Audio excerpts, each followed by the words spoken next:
नमस्कार। मैं अनिल शर्मा एक नए एपिसोड के साथ पॉजिटिव आगरा के लिए। आज हम चर्चा करेंगे environment specialist doctor Mukul Pandya से। मुकुल पांड्या जी आगरा के ही हैं और उन्होंने फ्रेंच लैंग्वेज सीखी हुई है और फ्रांस में भी काफ़ी कार्य किया है और अब आगरा आ गए हैं और आगरा आने के बाद वो बागवानी और एनवायरनमेंट के लिए कार्य कर रहे हैं, जो आगरा को बहुत ज़रूरत है एनवायरनमेंट के लिए। मुकुल जी, आपका स्वागत है। धन्यवाद आपका बहुत बहुत अनिल भाई। मैं मुकुल जी आपसे ये जानना चाहता हूँ कि आप को ये बागवानी का शौक कैसे लगा, क्योंकि आप टूरिज़्म ट्रेड में थे, टीचिंग ट्रेड में थे और आप फ्रेंच के टीचर थे और फ्रांस में आप काफ़ी साल रहे। तो इसके बारे में हमारे दर्शकों को बताएं कि आपकी जर्नी कैसे रही। मैं पहले गोकुलपुरा में रहता था और वहाँ पर हमारे पास एक छत थी, बड़ी छत थी। तो उसमें हमने गमले लगा रखे थे और उसमें हम तरह तरह के पौधे लगाते थे। जो शौक़ शुरू होता है हमारे ब्रज प्रदेश में, वो होता है तुलसी के पौधे से। तो तुलसी का पौधा था, उसके बाद पोर्चुलाका के पौधे लगे उसमें, फिर और विभिन्न तरह के पौधे लगे और एक सबसे सस्ता पौधा होता था बोगनविलिया का, जिसके कि खूब अच्छे रंग निकलते थे। तो वो लगाए। और जब मैं आज से करीब 35 साल पहले विभव नगर में शिफ्ट करा, तो यहाँ पे बहुत बहुत सारी जगह थी। तो यहाँ पर हमने अच्छा वो बगीचा बनाया और इसके अंदर तरह तरह के पौधे ला के लगाने शुरू करे। ये सब जो चाहता था मैं, वो सब गोकुलपुरा वाले घर में संभव नहीं था। मुकुल जी, आपका जो घर है वो अगर दूर से देखा जाए तो बिल्कुल ऐसा लगता है कि ग्रीन हाउस है। तो आपने बहुत मेहनत की है इस ग्रीन हाउस के लिए। तो वो आपकी जो जर्नी थी, जो आपने 13 साल पहले या 14 साल पहले जो स्टार्ट की, उसमें बारे में बताएं दर्शकों वो ये तो 35 साल पहले ये जर्नी शुरू हुई। ये जो जहाँ मैं अब रहता हूँ, यहाँ पे सिर्फ एक कमरा और एक बाथरूम बना हुआ था। तो जब हम लोगं ने शिफ्ट किया तो एक किचन और एक और कमरा यहाँ पे बना दिया और खाली जगह बहुत सारी थी। तो क्योंकि ये बचपन का शौक़ था, तो इसको पूरा करने का यहाँ पर मौका मिला। तो हमने नीचे तरह तरह के पौधे, जहाँ भी मैं जाता था, जो भी मुझे अच्छे पौधे दिखते थे वो मैं ले आता था। तो बहुत सारे पौधे हो गए नीचे। फिर उसके बाद नीचे जगह नहीं बची तो छत के ऊपर पौधे लगा दिए। और छत के ऊपर भी करीब 200 से ज़्यादा बोगनविलिया के गमले थे। मैंने बोगनविलिया को ज़रा ज़्यादा महत्व दिया। मुझे अच्छे लगते थे उसके ब्रैक्स के कलर्स। और ये सबसे सस्ता पौधा था। बंदर भी इसको उखाड़ते नहीं थे, बंदर भी ज़्यादा उसको ख़राब नहीं करते थे। तो ख़ास तौर पे मैंने बोगनविलिया के ऊपर ही काम किया और फिर बोगनविलिया में मैंने स्वयं ग्राफ्टिंग शुरू करी। तो एक बोगनविलिया के अंदर भी कई कई रंग के ग्राफ्ट्स करे। मेरे शौक़ की वजह से जो छत थी वो ख़राब हो गई और उसमें से 3 साल पहले ज़्यादा बारिश का पानी वानी नीचे आने लगा। तो फिर वो बोगनविला हमने एक कर्नल्स कंट्री ग्रीन्स करके एक फार्म है, वहाँ पे सारे बोगनविला शिफ्ट कर दिए। आपने अभी रिसेंटली शाहजहाँ पार्क में कोई एक्टिविटी की है लायंस क्लब के साथ, उसके बारे में बताएं, क्योंकि आप शाहजहाँ गार्डन में बहुत ज़्यादा एक्टिव हैं। आपने मेट्रो के साथ भी कार्य किया है और आप जो गार्डन या उद्यान विभाग की जो कमेटी है, जिसमें सिटीजन्स मेंबर हैं, आप मेंबर भी हैं, तो उसके बारे में आप बताएं। शाहजहाँ पार्क जो है वो हमारे घर से बहुत नज़दीक है। और जैसा कि आपने कहा, मैं उद्यान विकास समिति का सदस्य हूँ कुछ वर्षों से। तो उद्यान विकास समिति ये देखती है कि आगरा के जो पार्क्स हैं उनका कैसा देख रख रखाव है। और उसी सिलसिले में मैं शाहजहाँ पार्क, क्योंकि ये घर के पास है, यहाँ जाता रहता हूँ। दूसरा बड़ा जो पार्क है वो पालीवाल पार्क है, वहाँ पर भी मैं जाता रहता हूँ और वहाँ पर भी हम लोगों ने कुछ काम किया है। एक आगरा के अंदर हॉर्टिकल्चर क्लब है, उसका मैं सदस्य हूँ। और उस हॉर्टिकल्चर क्लब ने करीब 2 वर्ष पहले एक वहाँ पे मियावाकी बनाया था। उसका हमने करीब 1 वर्ष पहले जो यहाँ का उद्यान विभाग है उसको सुपुर्द कर दिया है, और वो मियावाकी बहुत बढ़िया चल रहा है।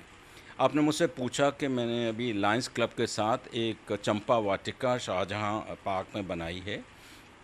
वो चंपा वाटिका के लिए लायंस क्लब प्रयास की जो इस वक्त अध्यक्षा हैं, उनका नाम है मिसेस आशु मित्तल।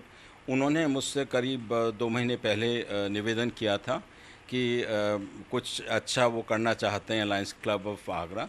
तो प्रयास इसलिए वहाँ पे हमने वो जगह निश्चित की कि कहाँ पे वो कर सकते हैं, और मैंने ही उनको सुझाव दिया कि यहाँ पे एक हम चंपा वाटिका बनाएं, क्योंकि दिल्ली के अंदर लोधी गार्डन्स में भी एक चंपा वाटिका है, जन वहाँ पर उन्होंने कई तरह के चंपा के पौधे, जिसको कि प्लूमेरिया कहा जाता है या फ्रेंजीपेनी कहा जाता है, लगाए हैं। तो इस चंपा वाटिका के अंदर, जो कि शाहजहाँ पार्क के अंदर अभी डेवलप हुई है लायंस क्लब प्रयास के द्वारा, उसमें मेरा थोड़ा सा योगदान ये है कि मैंने कई तरह के पौधे 11 प्रजाति के प्लूमेरिया यानी कि चंपा वहाँ पर लगाए हैं, और वो खूब बढ़िया लग गए हैं। कई पौधों को बाहर से मंगाना पड़ा है। थाईलैंड के अंदर बहुत तरह के पौधे मिलते हैं, पर अब दिल्ली के अंदर ऐसे इम्पोर्टर्स हैं कि अगर आप उनसे कहें तो वो मंगा के आपको पौधे दे देते हैं। तो वो पौधे हमने वाया दिल्ली यहाँ मंगा लिए हैं, और वहाँ के पौधे जो लगाए थे सारे 50 पौधे खूब बढ़िया चल रहे हैं, और कईयों में फूल आने लगे।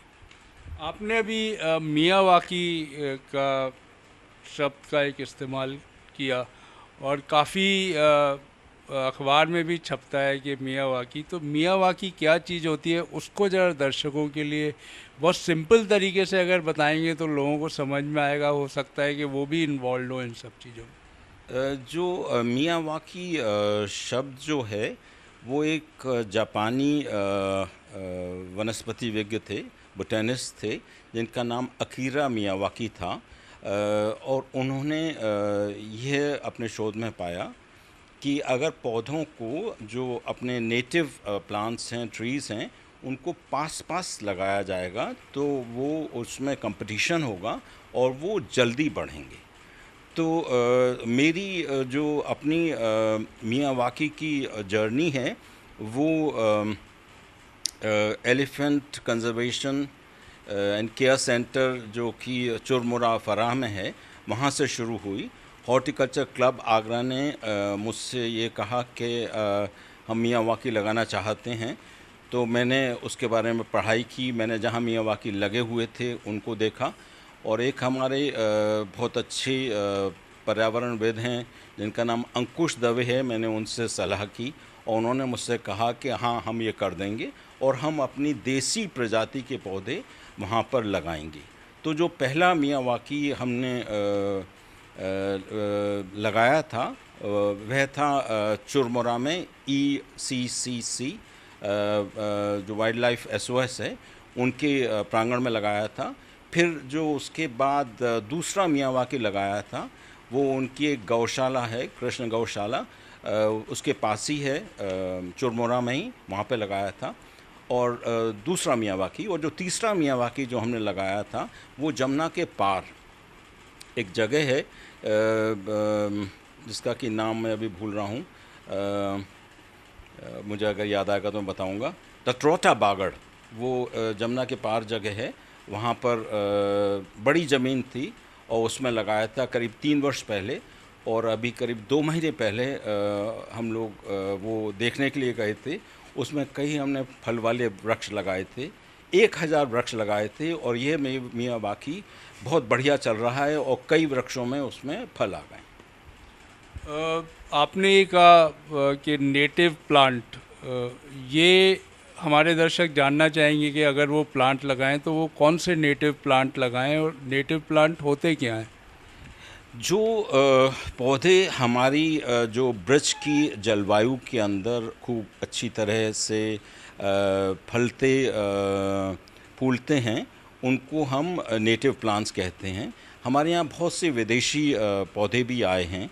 जैसे कि हमारे यहाँ एक पेड़ होता है जिसका कि नाम हम लोग कृष्ण कदम कहते हैं। वो उसका नाम मिट्रिगायना पार्वीफ्लोरा है। वो खूब बढ़िया चलता है और एक बार उसको अगर हम लगा देते हैं तो उसको अगर उसकी ब्राउजिंग ना हो, अगर उसको कोई जानवर, नील गाय या गाय वगैरह उसको ना खाएं, तो वो खूब बढ़िया हमारे यहाँ चलता है। इसी प्रकार और भी कई पौधे हैं जो हमारे अपने नेटिव पौधे हैं। इमली का पौधा है, वो खूब बढ़िया यहाँ पे चलता है।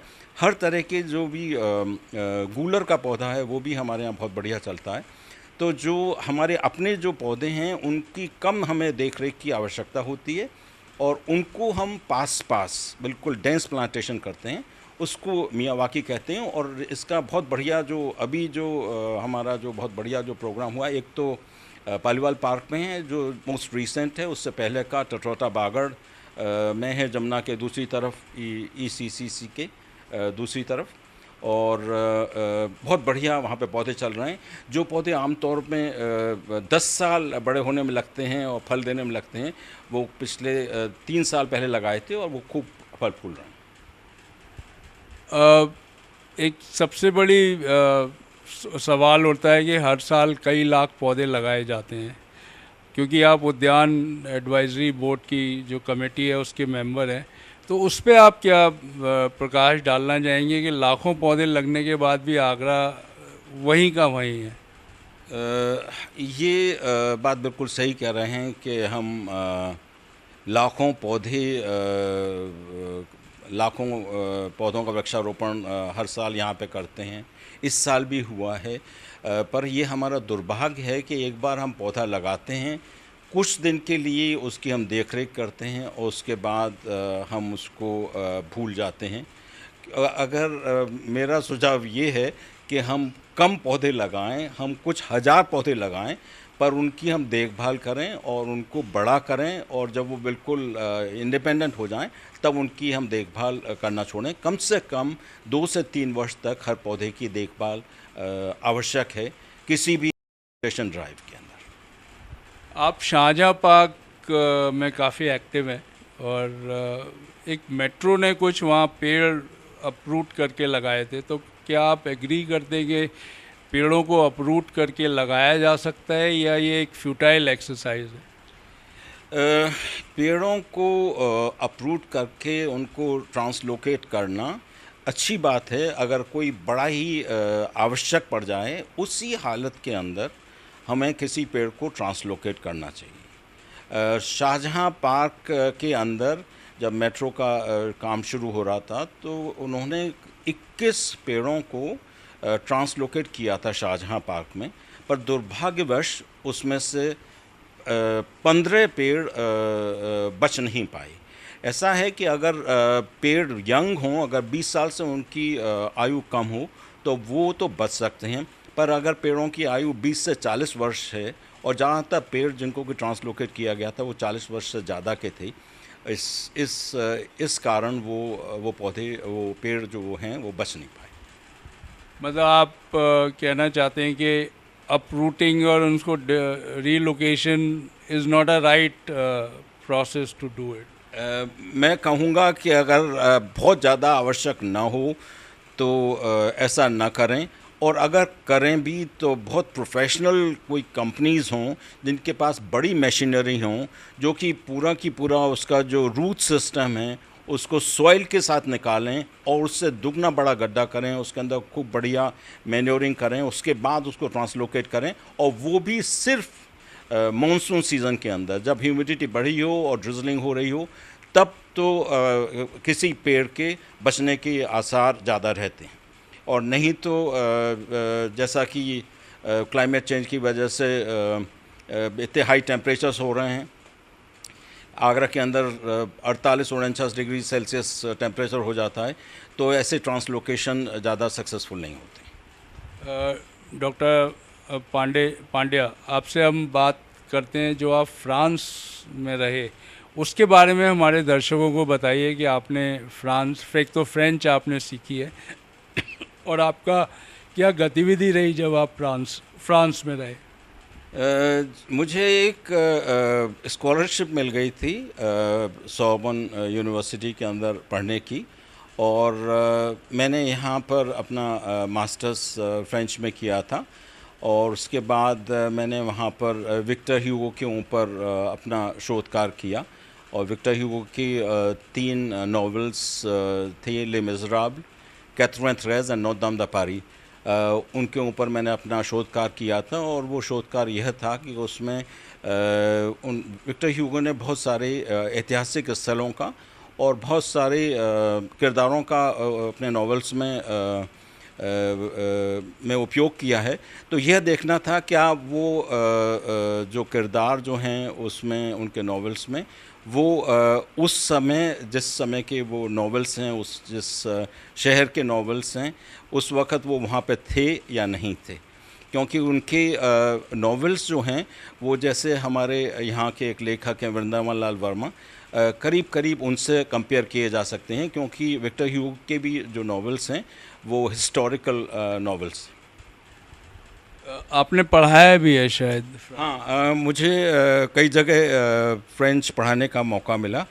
तो जब ये मुझे मौका मिला, कर्नाटक यूनिवर्सिटी में मुझे मौका मिला, आगरा यूनिवर्सिटी में मुझे मौका मिला, पर मैं अपना पूरा जीवन एज अ टीचर नहीं करना चाहता था। इसलिए मैंने दुभाषीय इंटरप्रेटर का काम किया, ट्रांसलेटर का काम किया, और टूरिज़म के अंदर भी मैंने वेंचर किया। और टूरिज़म में कई साल तक मैंने बहुत बड़े बड़े जो डेलीगेशंस आते थे उनके साथ इंटरप्रिटेशन का काम किया, और उनको एक्कम्पनी भी किया साइट्स पे। तो मुझे खूब उसमें आनंद आता था, लोगों से मिलना पड़ता था और सीखने को भी बहुत मिलता था। आपने कहा आप गोकुलपुरा के हैं और आपका संबंध गुजरात से भी है, तो इसके बारे, क्योंकि आजकल तो गुजरात का ही बोलबाला है देश में, तो आप उसके बारे में क्या कहेंगे? ऐसा है कि हाँ, हम लोग गुजराती कहते हैं अपने आप को। करीब आज से 400 साल पहले शायद गुजरात में जहाँ से हम लोग आए हैं, हम लोग मेहसाना डिस्ट्रिक्ट में एक जगह है जिसका कि नाम विसनगर है, उसका पास ही एक जगह है वर्णनगर है। तो वहाँ पे फेमिन हुई होगी या जो भी कुछ हुआ होगा, उस वजह से बहुत सारे वहाँ के जो नागर ब्राह्मण लोग थे वो जगह जगह नॉर्थ इंडिया में माइग्रेट करे, क्योंकि नॉर्थ इंडिया में दिल्ली था, आगरा था, और यहाँ की मुग़ल पीरियड में खूब बढ़िया इकोनॉमी चल रही थी। तो सब लोग अपने काम के लिए, अपने जीवन यापन करने के लिए यहाँ पे माइग्रेट कर गए और फिर यहीं पर बस गए। तो गोकुलपुरा के अंदर बहुत सारे नागर ब्राह्मण्स आके वहाँ पे रहे, और नागर ब्राह्मण्स जहाँ भी जाते थे वहाँ पर सबसे पहले अपना जो इष्ट देव हैं वो हाटकेश्वर नाथ हैं, वहाँ उनका एक मंदिर बनाते थे, और वहाँ पे हाटकेश्वर नाथ की वो सेवा करते थे, और वह मंदिर अभी भी गोकुलपुरा के अंदर मौजूद है। आप बागवानी करते हैं, तो आप क्या मैसेज देना चाहेंगे जो आज का युवा जनरेशन है, क्योंकि ग्रीनरी के बिना तो सर्वाइवल नहीं है, और जिस हिसाब से क्लाइमेट चेंज हो रहा है उसमें तो हमको लगता है कि हर इंसान को जो भी है वो कुछ ना कुछ ग्रीनरी में कंट्रीब्यूट करे। देखिए, मैं बाहर से घर में आता हूँ गर्मी के अंदर, तो मैं जब घर के अंदर आता हूँ, जो आप बाहर पेड़ देख रहे हैं या चारों तरफ ये पौधे देख रहे हैं, तो उससे हम तापमान को कम कर सकते हैं। बाहर का और घर के अंदर का तापमान में करीब 5 डिग्री सेल्सियस का फ़र्क है। तो जितना ज़्यादा हम लोग पेड़ लगाएंगे उससे हमारे पर्यावरण की रक्षा होगी। हमको मुफ्त में ऑक्सीजन मिल रही है। कोविड काल में हमने देखा कि ऑक्सीजन की कैसी मारामारी थी, और एक एक छोटे छोटे सिलेंडर के लिए उपलब्ध नहीं था। अब जो अगर हमको ऑक्सीजन मिलती रहे तो इसलिए हमको ज़्यादा से ज़्यादा पेड़ लगाने चाहिए। हमारा जो डेवलपमेंट हो रहा है उसके अंदर बहुत सारे पेड़ कट रहे हैं। जो भी हम डेवलप करते हैं कोई भी जगह को, कोई भी इंफ्रास्ट्रक्चर डेवलपमेंट होता है तो उसके अंदर हम पेड़ों को काटते हैं, फिर हम कहते हैं कि हमने 100 पेड़ काटे हैं, हम 1000 पेड़ लगा देंगे दूसरी जगह, पर वो सर्विसेज नहीं दे पाएंगे 1000 पेड़, जो कि 100 पेड़ जो कि 30 से 40 साल पुराने हैं, जो कि आपको इकोलॉजिकल सर्विसेज दे रहे हैं, जो कि पर्यावरण के अंदर जो पॉल्यूटेंट्स हैं उनको एब्जॉर्ब कर रहे हैं और आपको शुद्ध हवा दे रहे हैं। कार्बन डाइऑक्साइड को एब्जॉर्ब कर रहे हैं और आपको शुद्ध हवा दे रहे हैं। एक बायोस्फीयर, इकोलॉजिकल बायोस्फीयर क्रिएट करने के अंदर कई 100 साल लगते हैं। तो जो बड़े पेड़ हो जाते हैं उनके चारों तरफ एक बायोस्फीयर क्रिएट हो जाता है, उसको हम 1000 पेड़ लगा के बराबर नहीं कर सकते। धन्यवाद डॉक्टर मुकुल पांड्या, आपसे बहुत अच्छा डिस्कशन हुआ और उम्मीद है हमारे दर्शकों को ये पसंद आएगा। और मियावाकी जो एक स्पेशल काइंड ऑफ प्लांटेशन है उसको आगरा वासी ज़्यादा से ज़्यादा करेंगे। धन्यवाद। मैं अनिल शर्मा, पॉजिटिव आगरा के लिए मून टीवी की तरफ से। Thank you.